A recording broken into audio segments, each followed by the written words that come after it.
rules and laws. Yuck, boring. Hold on, hear me out for a minute. There's a concept that in the universe there are rules and laws that are universal laws. Math. That's a very big 7 to push into that little bit of 2. Math is an example of a universal law. Did you know that there are like dozens of ancient cultures that all came up with the decimal number system? Find Daddy a truffle while you're down there, okay? All of these ancient cultures came up with the decimal number system separate from each other, like they individually came up with it. Chinese, Japanese, Vietnamese, Korean, Indian, Aegean, Greek, Roman, and a few dozen others. There was some connection, like this coincidence between the fact that we have 10 fingers and they did 10...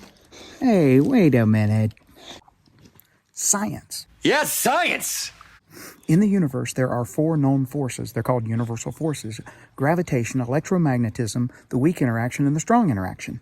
It's an absolute. It's like the math. There are absolutes in this universe. Here's another absolute concept. People. People? You gotta tell them silent breed is... The Universal Declaration of Human Rights assumes that the rights of people is an absolute. Things like don't discriminate, no slavery, no torture. Baby shark doo doo doo doo doo, baby shark doo doo doo doo doo, baby shark doo doo doo doo doo, baby shark. And a whole list of other things. They assume that human rights is an absolute universal law. Help your family, return favors, be brave, respect other people's property. These are from an Oxford study that said there are absolute morals that all cultures adhere to practically.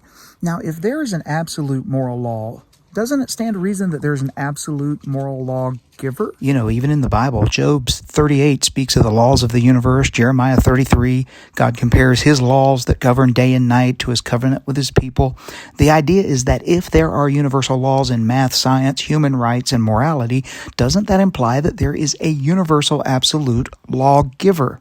Isaiah 33:22 in the Bible says, "For the Lord is our judge, the Lord is our lawgiver, the Lord is our king, it is he who will save us." God will judge us by the laws he created and uses to rule over us because he is the king, but he's a good king. People are supposed to obey his law because we're God's image bearers in the world. We are supposed to represent God to the rest of the world.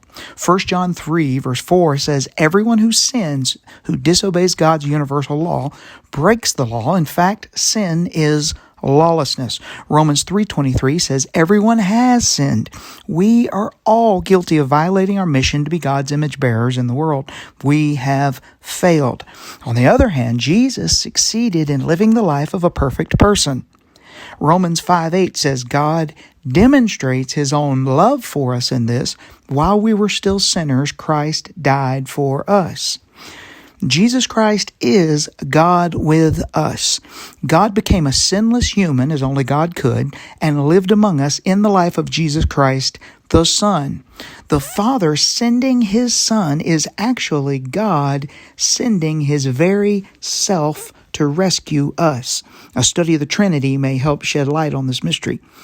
Jesus volunteered to die on our behalf, like a soldier throwing himself on a grenade to save his fellow soldiers. So the crucifixion, some people believe that it was an angry God pouring out his wrath on an innocent person in our behalf, and the innocent person is Jesus. Other people believe that it was us, our rage and fury and evil that was poured out on Jesus and just exhausted until there was nothing left. But whatever your view is, your theory on how this works, the idea is that Jesus took care of the sins of the world when he died on the cross. He shed his blood, and there's a power in his blood that cleanses.